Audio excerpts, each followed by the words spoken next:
안녕하세요. 사랑의 힘이라는 것은 늘 놀랍다고 이야기하죠. 사람들은 사랑 때문에 위대한 업적을 이루기도 하고, 때로는 전쟁을 일으키기도 해요.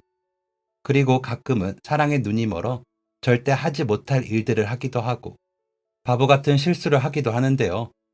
살면서 한 번쯤은 사랑이라는 것 때문에 원래의 나라면 하지 않았을 만한 행동들을 한 번쯤은 해보셨을 거라고 생각해요. 저 역시 사랑이 뭐길래 평생의 흔적을 남길 만한 행동을 했었거든요. 하지만 그것 때문에 제가 후회했을까요? 다시 같은 상황이 된다면 절대 같은 선택을 하지 않겠다고 다짐했을까요? 글쎄요. 그 후 어떤 깨달음을 얻었는지는 제 이야기를 듣다 보면 아실 수 있을 것 같네요. 시골의 아주 작은 동네에서 태어난 저는 부모님과 위로는 나이 차이가 좀 나는 오빠 한 명이 있었어요. 오빠는 나이 차이가 많이 나서 그런지 제가 막 태어났을 때 저를 부모님과 함께 거의 키웠다고 하더라고요. 장난으로 늘 "네 기저귀는 내가 다 갈았다" 라고 말하곤 하는데요. 그래서 그런지 저에 대한 애착도 다른 형제들에 비해서 남달랐던 것 같아요.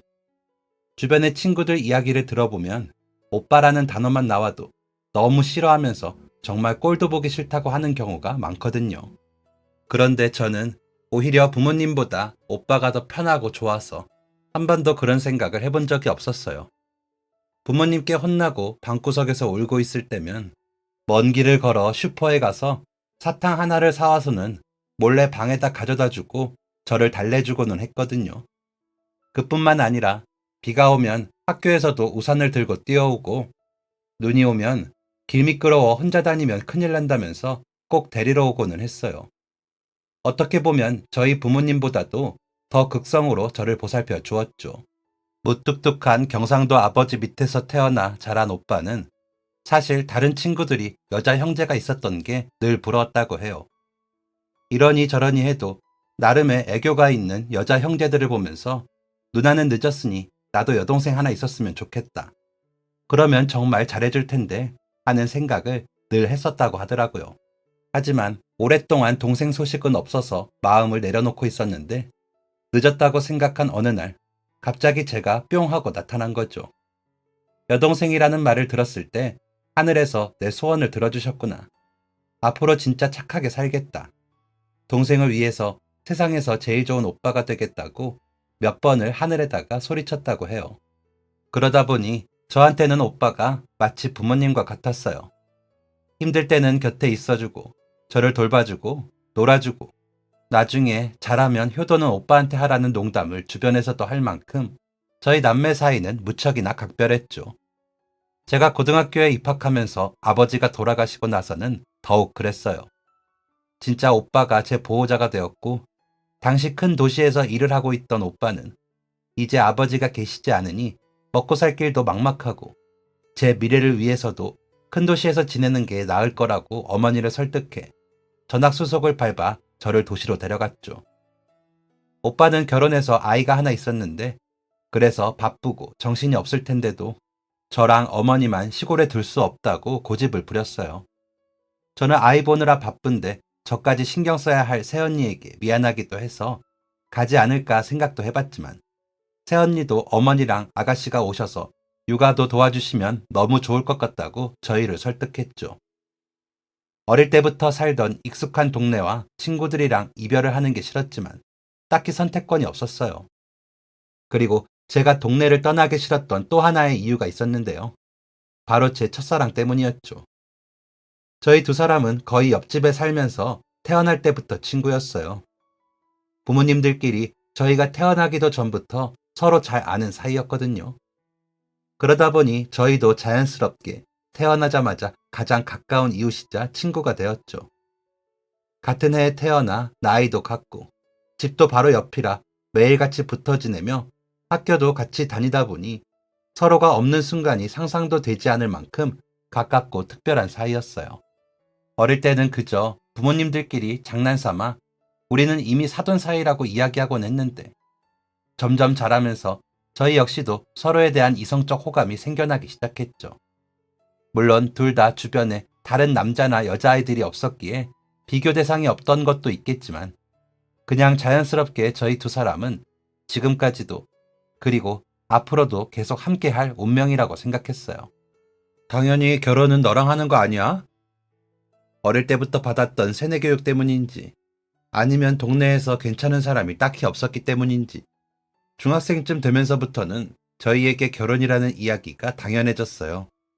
누가 보면 맹랑하다 싶을 수도 있지만, 중학생 때도 저희는 이미 15년이 훌쩍 넘게 서로를 알아왔기에 어떻게 이보다 더 오랜 시간 서로를 알아가고 연애를 할 수 있겠어요.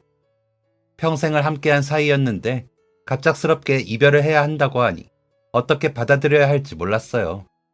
단 한 번도 우리가 떨어지게 될 거라고 생각해보지 못했는데 너무 갑작스러웠죠. 그래서 이사를 하게 된 것을 알게 된 날, 저는 그 이야기를 전하면서 그냥 엉엉 울었어요.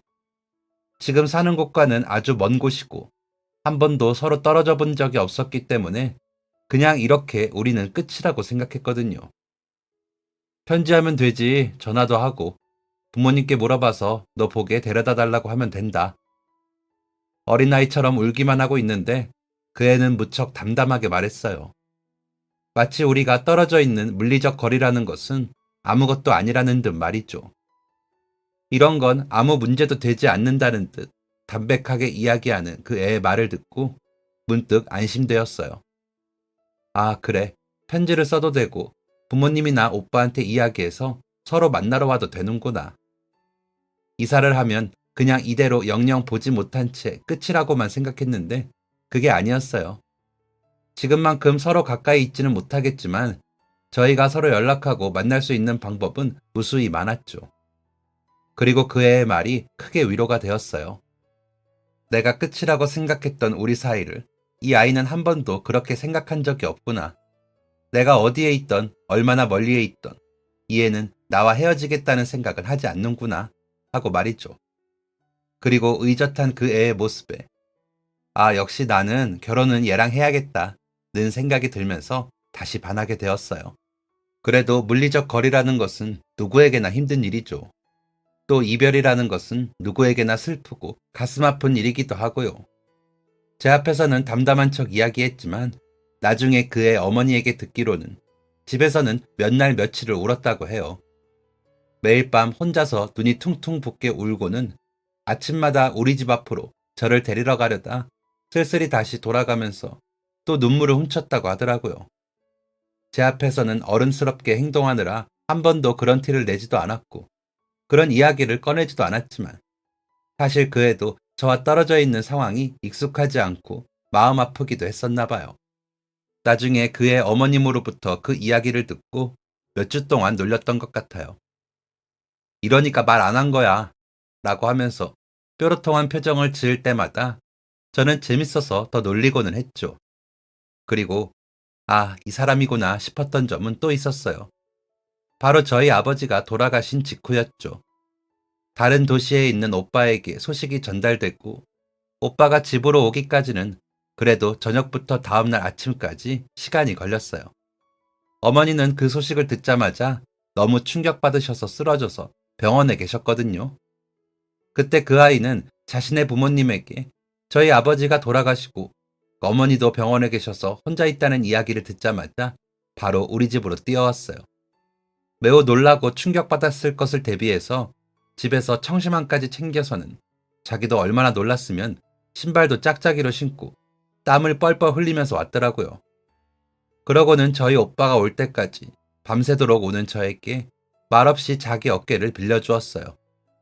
저는 계속해서 울기만 했고 그 애는 옆에서 손수건으로 눈물도 닦아주고 중간중간 물도 마시라고 가져다 주면서 저를 곁에서 계속 지켜주었죠. 그리고 제가 오빠를 따라 도시로 떠나기 전까지 그 애는 저를 돌봐주었어요. 이사랑 전학을 위해서 알아볼 것들이 있는 데다가 시골 동네 병원보다 나을 거라며 어머니를 오빠네 집 근처의 병원으로 먼저 옮겼어요. 그 외에도 가족이 늘어나니까 집도 새로 알아봐야 했고 처리할 일들이 많다 보니 오빠는 계속 도시랑 우리 동네를 왔다 갔다 해야 했는데 그 사이 그 애는 자기 집에서 반찬을 바리바리 훔쳐다가 혹시나 제가 한 끼라도 굶을까봐 챙겨주고는 했죠. 별로 있지도 않은 용돈을 탈탈 털어 제가 좋아하는 간식이랑 만화책도 빌려다 주고 잠들 때까지 옆에서 봐주다가 잠이 들고 나면 그제야 자기 집으로 돌아가고는 했죠. 기쁠 때 함께 기뻐해주는 사람도 정말 좋은 친구이자 연인이지만 안 좋은 상황을 맞이했을 때 어떻게 행동하는지에 따라 진짜 곁에 둘 사람이 나뉘기도 한다고 하잖아요. 저는 그 당시 제 삶에서 가장 힘들었던 순간 그 애가 제 곁에 있으면서 저를 돌봐준 모습들을 보면서 이 친구랑은 앞으로 정말 평생을 함께 해야겠다고 생각을 했어요. 만약 이 친구가 다른 사람에게 관심을 가진다고 해도 무조건 나랑 살자고 설득해야겠다. 절대 놓치지 말아야겠다고 생각했죠. 제가 도시로 떠나고 나서 우리는 그전만큼 함께하기는 힘들었지만 그 애는 자기가 했던 말을 지켰어요. 마치 일기라도 쓰듯이 제가 보지 못한 자기 삶을 세세하게 기록해서 저에게 보내주고 빈자리가 느껴지지 않도록 세심하게 챙겨주었어요. 직접 쓴 편지를 주고받아 본 분들은 알겠지만 편지지를 고르고 그 안에 글자 하나하나를 꾹꾹 눌러 담아 쓰고 그걸 또 봉투에 담아 주소를 적어 보낸다는 게 사실은 굉장히 번거로운 과정이거든요. 이렇게 시간과 노력이 들어가는 일을 나를 위해 해주다니. 우편함에 편지가 있을 때마다 얼마나 가슴이 벅차올랐는지 몰라요. 고등학교를 졸업하게 되었고 저는 지역 내의 한 여대를 다니게 되었어요. 어릴 때부터 아이들을 너무 좋아해서 선생님이 되고 싶었거든요. 그리고 오빠 집에서 지내면서 조카 돌보는 일을 도와주며 아이들이랑 함께하는 일이 나에게 잘 맞겠다 싶었어요. 근처 대학에서 영어 교육을 공부하게 되어서 계속해서 오빠 집에 살게 되었다고 말하니 그 애는 약간 시무룩한 말투로 내가 더 자주 찾아가면 되지 라고 이야기하더라고요. 저 역시 앞으로도 떨어져 있을 생각에 마음이 좋지 않기는 했지만 저희는 너무 어리고 지금 당장 같이 살 방법이 없었기에 어쩔 수 없는 부분이기도 했어요. 하지만 그건 제 착각이었던 것 같아요. 고등학교 졸업 후 그 애는 한 철강 공장에 취업했어요. 고등학교 때 기술을 배웠거든요. 1, 2주에 한 번 정도 저를 만나러 제가 사는 곳 근처로 왔었고 그때까지만 해도 그 애가 멀리서 일한다고 알고 있어서 그냥 그런가 보다 했어요. 그쯤 일이 바빠서 오기 힘들다며 3주째가 되도록 얼굴도 제대로 보지 못하고 연락도 거의 하지 못했어요. 그런데 갑자기 그 애가 우리 집 앞에 나타났어요. 저는 예상치 못한 방문에 깜짝 놀라기도 하고 한동안 저를 만나러 오지 않아서 사실 조금 삐진 상태이기도 했어요. 그래서 괜히 집 앞에 서서 저를 기다리는 그 애를 보고 냉정한 표정을 지었죠. 미안. 그동안 내가 너무 신경을 못 썼지. 사실은 그럴 만한 이유가 있었어. 나랑 같이 좀 가줄래? 자신 없는 목소리로 미안한 표정을 지으며 말하는 그의 얼굴을 보니 화가 조금 풀리기는 했지만 저는 괜한 고집으로 쌀쌀맞은 표정과 목소리로 알겠다고 대답하고 그의 뒤를 따라갔어요. 그랬더니 그 애는 제가 사는 곳에서 버스로 20분 정도 떨어진 곳으로 데려가더라고요. 가는 동안 말 한마디 없이 가길래 마음속으로 약간 불안함이 들기도 했어요. 혹시 그동안 생각을 정리하고 헤어지자고 말하려고 온 건가? 그래서 마지막으로 헤어지기 전에 밥이라도 먹으려고 데려가는 걸까? 굳은 표정으로 버스 옆자리에 앉아 아무 말도 안 하는 그 사람을 보니까 정말 별의별 생각이 다 들더라고요. 그래, 이 친구가 만나러 오지 않으면 내가 간다고 했어도 되는 건데 그동안 내가 잘해주는 거에 익숙해져서 너무 이기적으로 굴었구나. 어떡하지? 헤어지자고 하면. 진작 잘했어야 하는 건데. 너무 생각이 많아 머리가 터질 것 같고 불안함에 금방이라도 울음이 터질 것만 같았어요.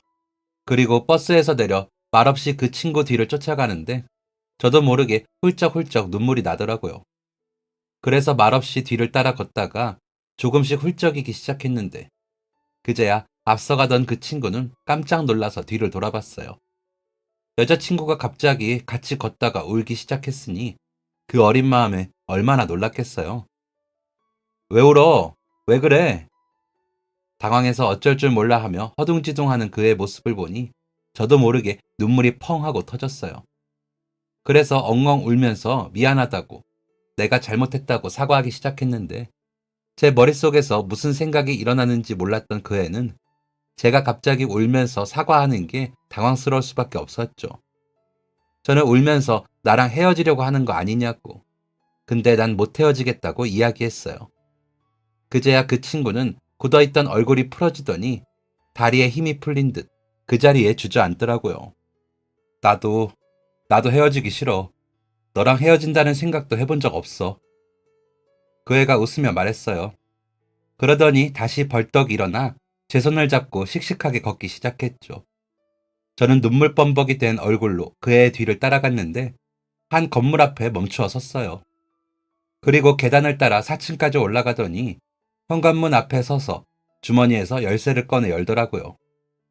세월이 느껴지는 건물이라 현관문을 열었더니 끼익 하는 오래된 철문 소리가 났어요.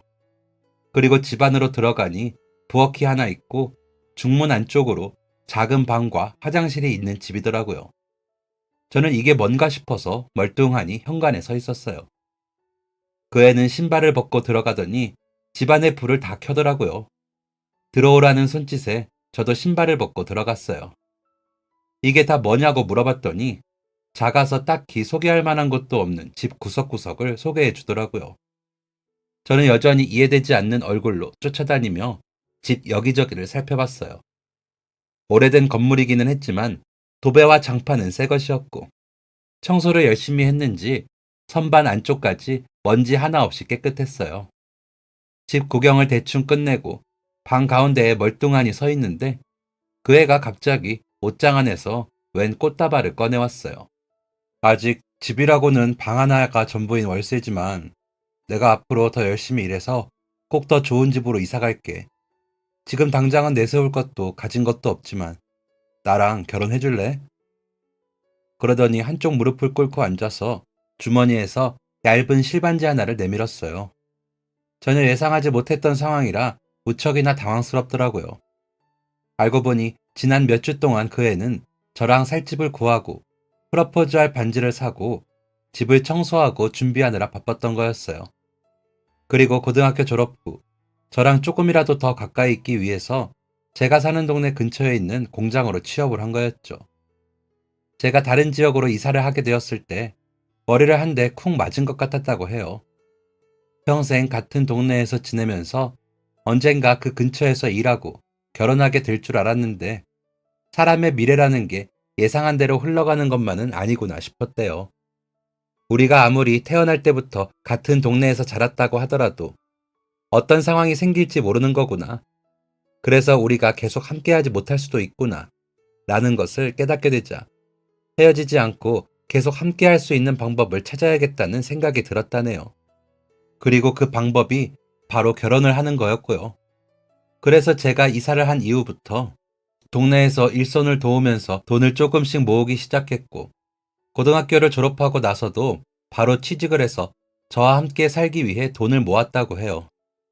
그리고 모든 준비가 끝나면 그때 말을 하려고 일부러 우리 동네 근처에서 일한다는 사실도 숨겨온 거죠. 그래서 제 대답은 어땠을까요? 당연히 예스였죠. 두 번 생각할 필요도 없었어요. 고작 3주 정도 서로 못 본 것만으로도 그렇게 힘들었는데 같은 집에서 가정을 꾸려 평생을 함께할 기회를 거절할 리가 없죠. 이제 막 20살의 어린 나이들이 무슨 결혼이냐고, 그런 결정을 하기에는 성급한 거 아니냐고 이야기할 수도 있지만 저희 생각은 그렇지 않았어요. 우리는 이미 태어날 때부터 한 배를 탄 사이고 이미 서로 기쁜 일도 슬픈 일도 힘든 일도 함께 겪었기에 나이 때문에 망설일 필요가 없었죠. 쇳불도 단김에 빼라고 저희는 바로 다음 날 오빠와 저희 어머니에게 이야기했어요. 나름 셔츠에 정장 바지를 입고 과일 바구니를 사서 우리 집으로 찾아와 어머니와 오빠네 부부 앞에서 결혼하겠다고 이야기를 했죠. 하지만 예상치 못한 상황이 발생했어요. 바로 오빠의 반대였죠. 저는 태어날 때부터 운명처럼 정해진 상대였기에 오빠도 당연히 괜찮다고 할 줄 알았거든요. 그런데 전혀 예상하지 못하게 오빠는 단호한 표정으로 안 된다고 했어요. 너희 이제 겨우 20살이다. 결혼은 애들 장난이 아니야. 아무리 오랜 시간을 알아왔다고 해도 결혼 생활이라는 건 너희가 예상하지 못하는 상황들이 더 많아. 게다가 돈도 환경도 아무것도 제대로 마련되어 있지 않은 상태에서 무작정 결혼부터 하면 더 힘들어질 거다. 난 절대 반대야. 아니, 반대라니. 그것도 저희 오빠가 반대할 줄은 상상도 못했어요. 당연히 잘 됐다고, 축하한다고 해줄 거라 생각했는데 너무 충격적이었죠. 오빠가 그렇게 강경하게 반대하니 저희 어머니 역시 그 의견을 따라가시는 듯 했어요. 네 오빠가 다 생각이 있어서 그러는 걸 거다. 라고 찬성도 반대도 이야기하지 않으시며 말을 아끼셨죠. 하지만 저는 포기하지 않고 며칠 뒤 그 애와 함께 고향으로 내려가 그 애의 부모님께 인사를 드렸어요. 결혼 이야기를 꺼내니 안 그래도 저희 오빠한테 이야기 들었다며 우리도 너희가 언젠가 결혼을 할 거라고 생각은 하지만 지금은 너무 이른 것 같다며 넌지시 반대의 의사를 내비치셨죠. 세상에, 저희가 태어나기도 전부터 사돈을 맺어온 분들이 막상 저희가 결혼을 하겠다고 하니 반대라뇨. 어른들의 예상치 못한 반응에 저는 기가 찼어요. 그리고 너무나 황당하고 어이가 없어 눈물이 다 나오더라고요. 하지만 저는 어리고 무모했어요. 그리고 제가 앞에서 이야기했듯이 사랑은 가끔 사람들의 눈을 멀게 해 평소 하지 않았을 만한 일들을 저지르고는 하죠. 그래서 저는 집으로 돌아가 짐을 쌌어요. 그리고 그 다음날 아침에 눈을 뜨자마자 바로 저희의 신혼집으로 갔죠. 그 애는 이럴수록 어른들은 우리 결혼을 달가워하시지 않을 거라고 다시 집에 들어가라고 했지만 저는 단호하게 고집을 부렸어요. 우리는 이제 성인이고 우리 인생은 우리가 알아서 할 수 있다며 저희가 쉽게 결정한 것도 아니고 오랜 시간 동안 결혼에 대해 많이 생각해보고 결정한 문제이지 않냐며 오히려 우리가 책임감 있고 행복하게 잘 사는 모습을 보여주면 어른들도 생각이 바뀔 거라고 했어요. 그 애는 계속해서 반대를 했지만 제 고집을 이길 수 있을 리 없죠. 각자의 집에는 결혼하겠다고 통보하다시피 했어요. 오빠는 처음으로 저에게 정말 크게 화를 냈어요. 이 결혼을 계속 진행한다면 앞으로 오빠 얼굴 볼 생각을 하지 말라며 엄포를 놓더라고요. 오빠가 저한테 그렇게 화를 낸 적은 처음이라 순간 아차 싶은 생각이 들기도 했지만 그대로 물러날 제가 아니었어요. 저는 사랑에 눈이 멀어 있던 상태였으니까요. 그래서 오히려 보란듯이 혼인신고서를 제출했어요. 어디 한번 우리가 잘 사는 모습을 보고도 반대할 수 있겠냐면서 진짜 잘 사는 모습을 보여주겠다고 큰 소리를 뻥뻥 쳤죠. 저는 계속 대학을 다니고 있었고 이제 오빠가 주는 용돈도 없었기에 생활비를 위해서 근처 식당에서 일을 시작했어요. 처음으로 아르바이트를 해보는 거라 쉽지 않았지만 그래도 제가 사랑하는 사람과 예쁜 가정을 꾸리기 위해서 하는 일이라 힘든지도 몰랐어요.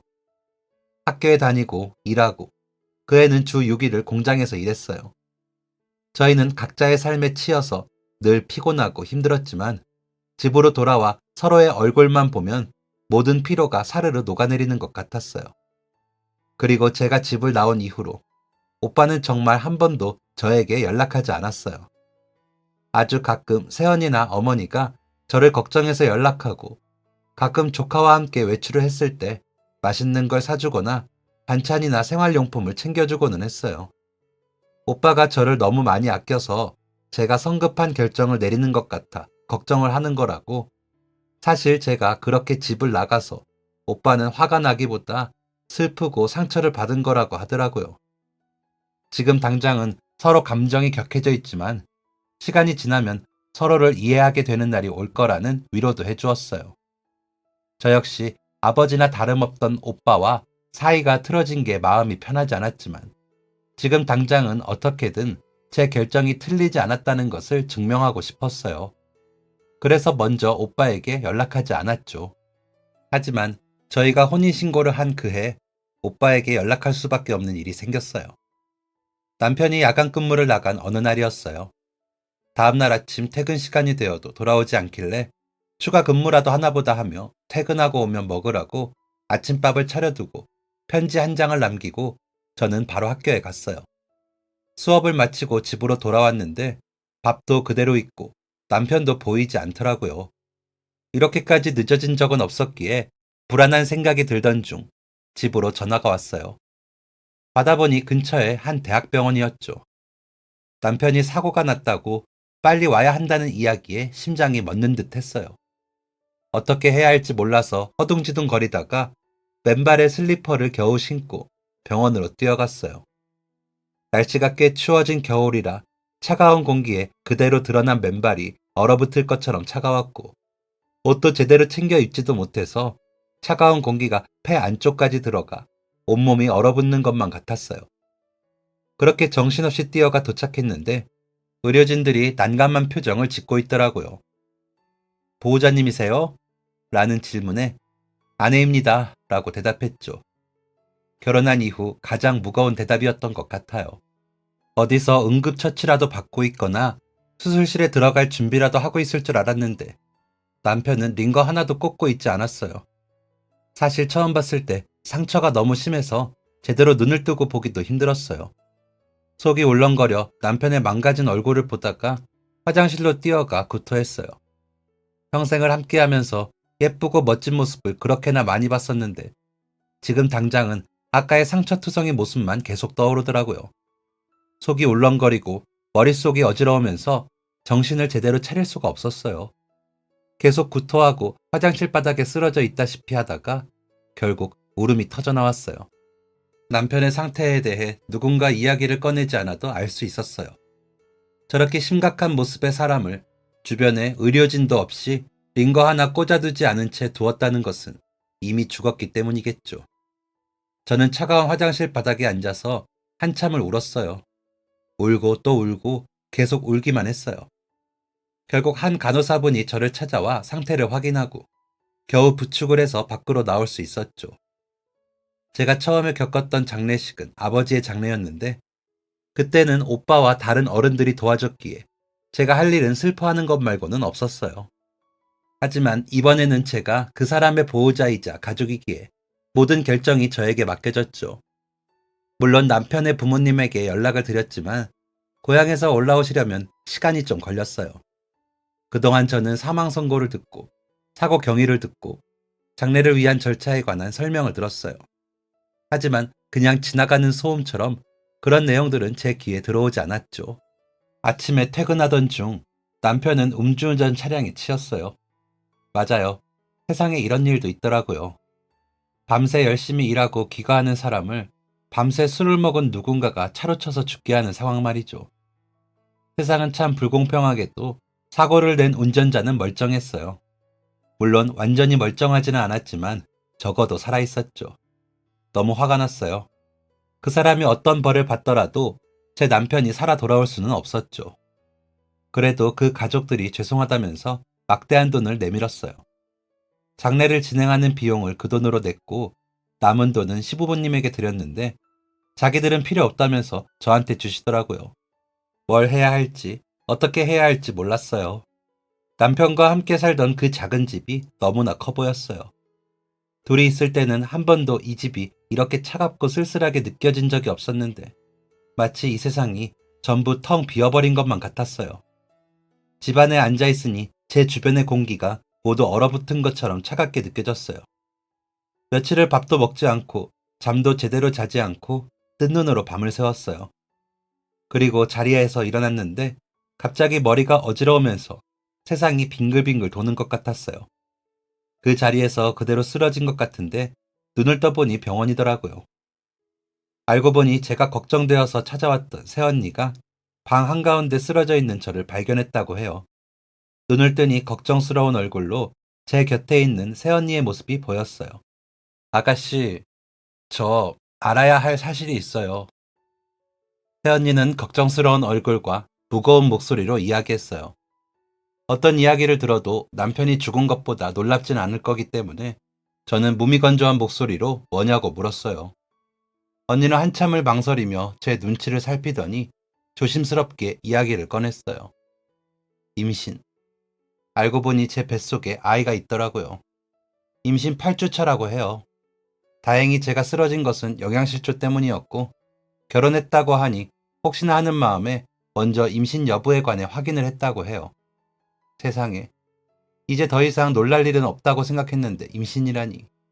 너무 놀라서 말문이 턱 하고 막혔어요. 남편이 살아있었다면 함께 기뻐했겠지만 어떤 반응을 해야 할지 모르겠더라고요. 마냥 기뻐할 수도 없고 그렇다고 슬퍼하거나 괴로워할 수도 없었어요. 말 그대로 그 자리에서 그냥 굳어버렸죠. 저희 어머니한테는 말하지 말아주세요. 특히 오빠한테는 절대 말하지 말아주세요. 제발, 제발 부탁이에요. 오빠가 알게 되면 저 그냥 도망갈 거예요. 저는 새언니에게 협박 같은 부탁을 했어요.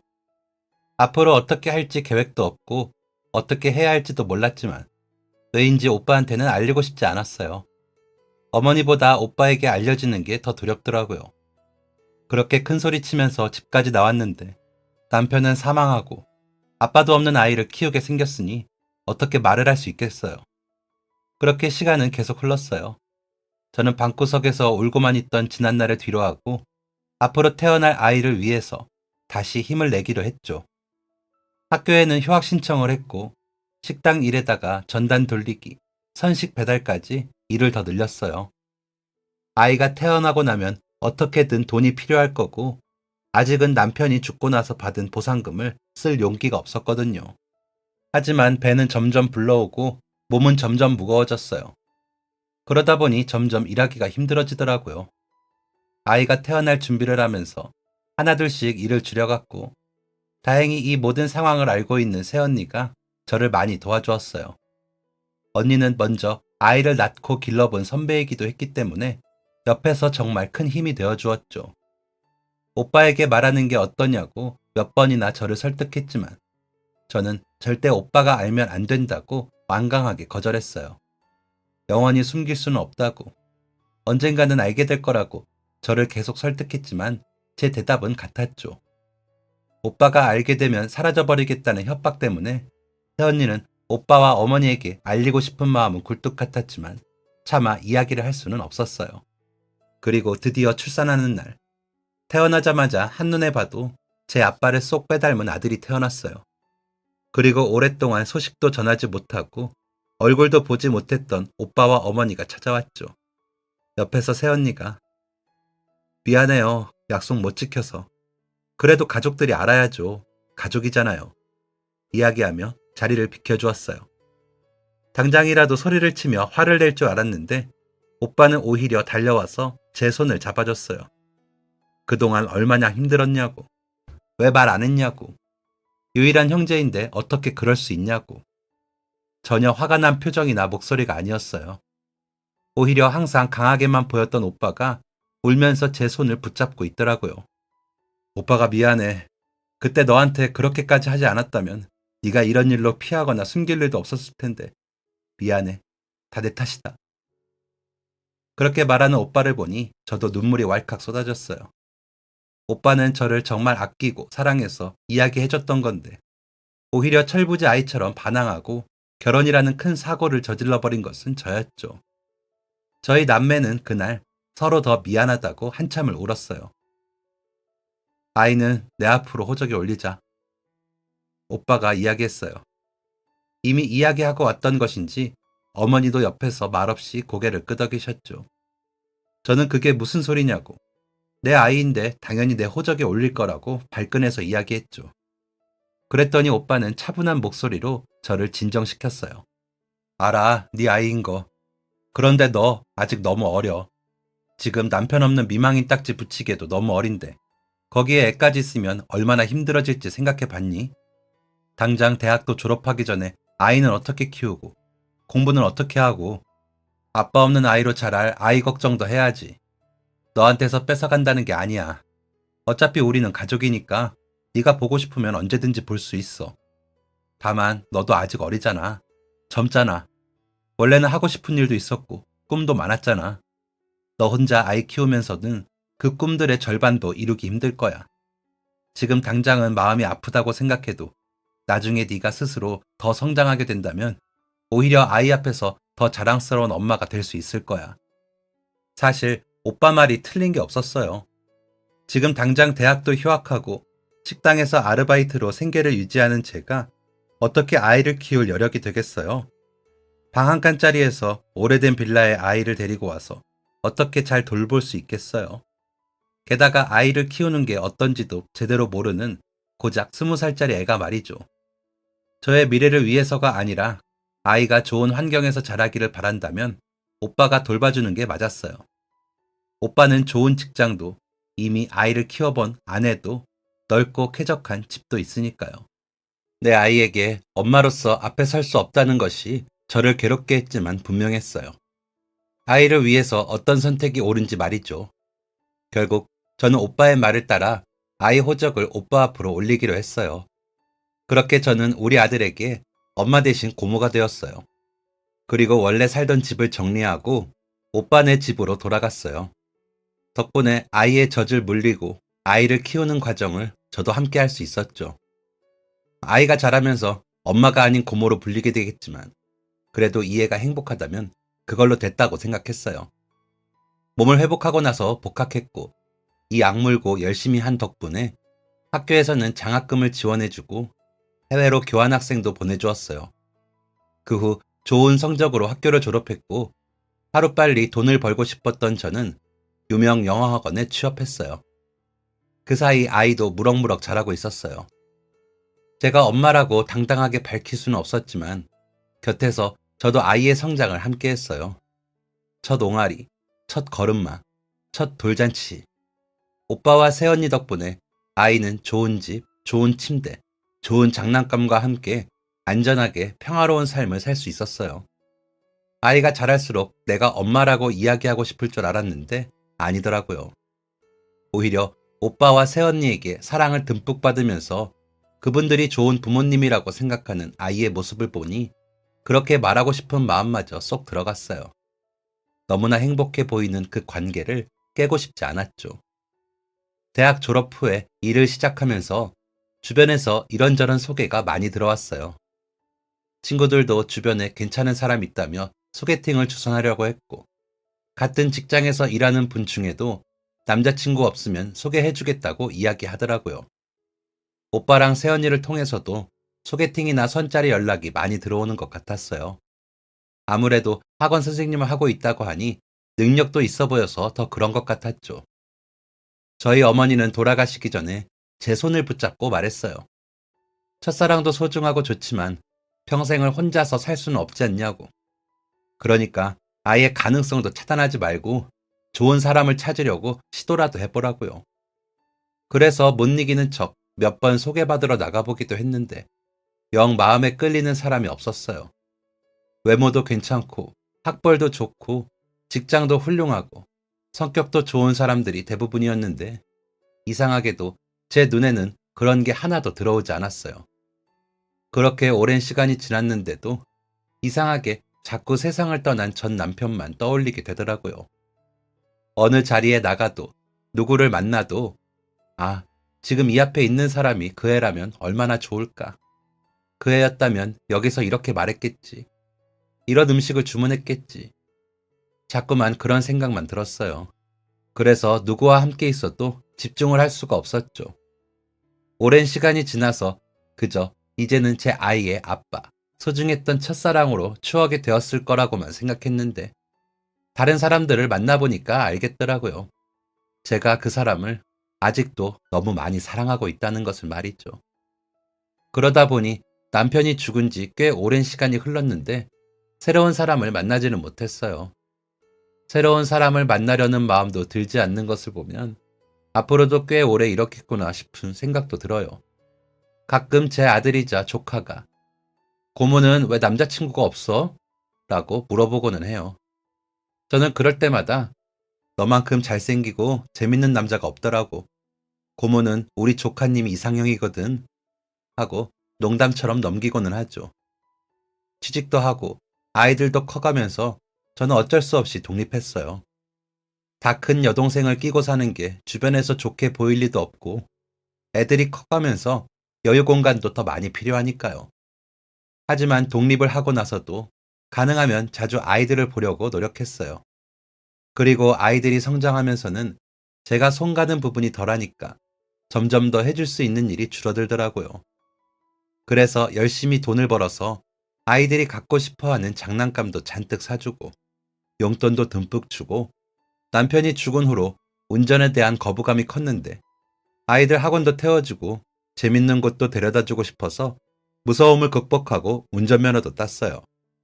제 아들도 특별하지만 조카 역시도 어릴 때부터 제가 같이 똥기저귀 갈아가면서 키운 아이였기에 제 아이만 특별하게 대하지 않고 조카에게도 차별 없이 대했어요. 주변에서는 조카들한테 저렇게까지 노력하는 고모 없다면서 다들 저런 고모 있어서 좋겠다고 이야기하고는 했죠. 가끔 고모 아니고 엄마인 거 아니야? 하는 농담을 들을 때면 가슴이 철렁 내려앉을 때도 있었어요. 그리고 어느새 세월이 너무 많이 흘렀나 봐요. 3kg으로 태어났던 제 아들이 어느새 군대에 가게 됐거든요. 군대 가야 해서 신체 검사를 받고 온 그날에는 집에 가서 울었어요. 군대에 간다는 자체가 걱정되기도 하고 그 작은 아이가 벌써 이렇게 자랐다는 사실이 피부에 확 와닿았거든요. 입대 날짜가 정해지고 나서는 하루하루 마음이 무거웠어요. 제 눈에는 아직 어린 나이 같은데 쟤를 어떻게 그 힘든 곳에 보내나 싶더라고요. 입대하기 며칠 전 오빠네 부부랑 이미 전역을 한 첫째 조카랑 다 같이 가족여행을 갔어요. 이제 다들 성인이 되었으니 펜션에서 고기를 구워 먹으면서 맥주도 한 잔씩 했죠. 저는 아들한테 선물로 준비한 시계를 내밀었어요. 아들은 그 시계를 받아서 손목에 해보더니 정말 고맙다면서 한참을 그 시계에서 눈을 떼지 못하더라고요. 저는 신나서 이런저런 기능이 있다고 설명을 해줬어요. 마침 주변에 다른 가족들이 없었는데 갑자기 아들이 저를 꼭 껴안더라고요. 고맙습니다. 평소에도 선물이나 용돈을 받으면 고맙다고 이야기하곤 했는데 입대를 앞두고 있어서 그런지 그날은 뭔가 느낌이 달랐어요.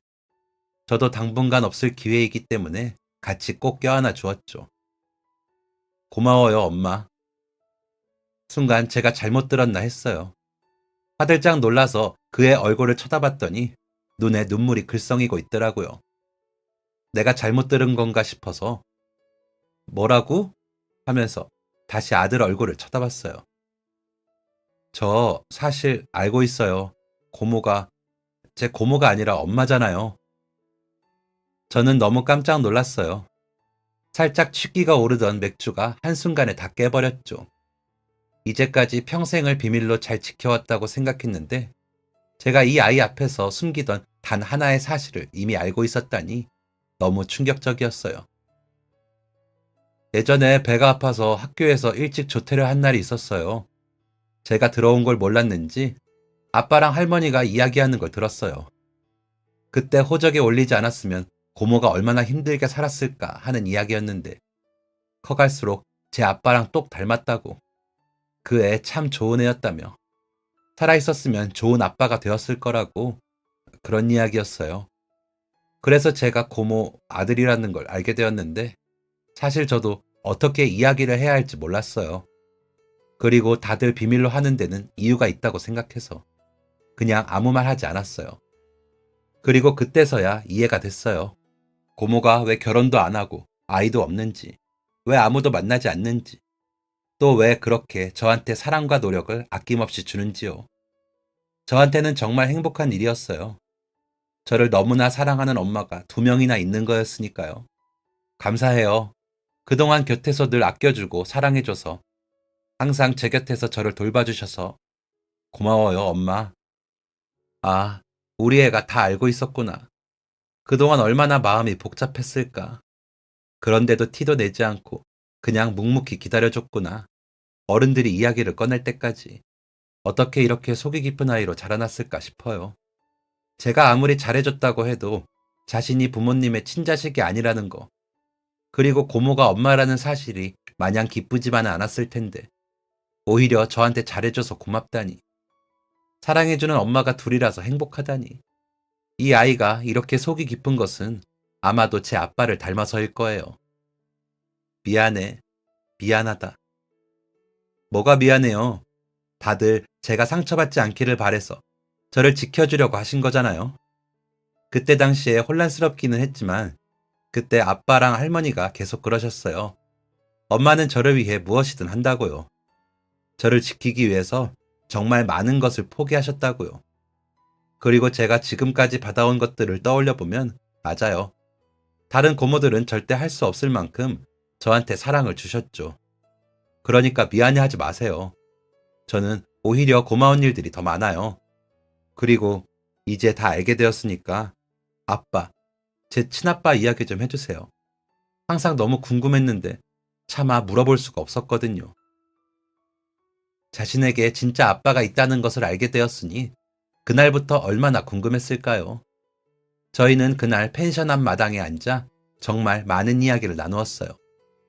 제가 남편과 어떻게 알게 되었는지, 오랜 시간 동안 서로 한 동네에서 어떻게 지내왔고, 어쩌다가 사랑에 빠졌는지, 그리고 왜 결혼을 결심하게 되었는지 등 남편을 처음 기억하는 순간부터 사고로 세상을 떠났을 때, 그리고 임신 사실을 알게 되었을 때와 아들이 태어나 첫 울음소리를 들었을 때까지 제가 알고 있던 모든 기억들을 세세하게 이야기해 주었어요.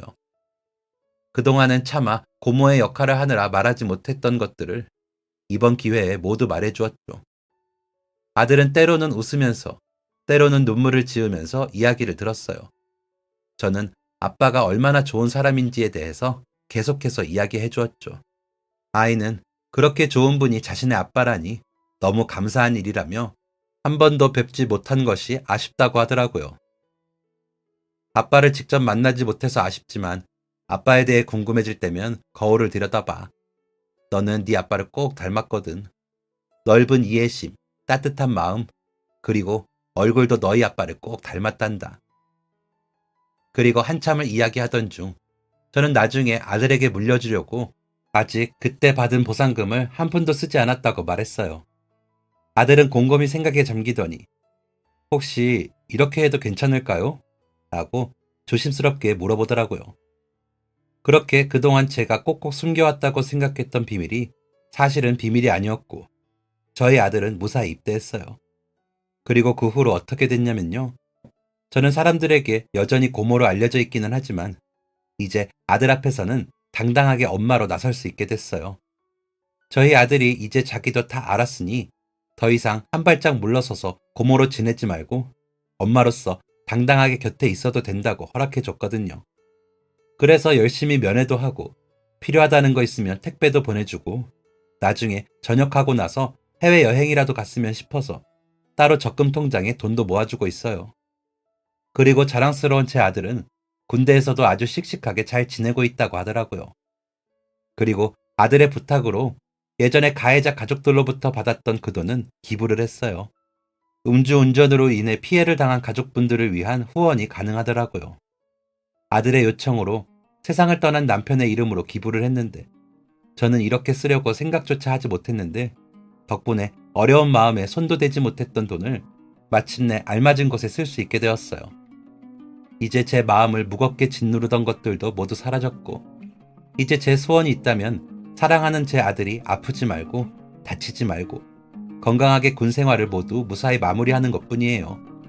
그리고 앞으로도 행복하게 지낼 수 있도록 고모이자 엄마가, 엄마이자 고모가 최선을 다할 테니 아무 걱정 없이 그저 건강하기만 했으면 좋겠어요. 요즘 훈련하느라 많이 힘들 텐데 조만간 또 맛있는 거 잔뜩 싸서 면회 가야겠네요. 지금까지 사연 들어주셔서 감사합니다. 사연이 재밌으셨다면 구독과 좋아요를 눌러주세요. 감사합니다. 안녕히 계세요.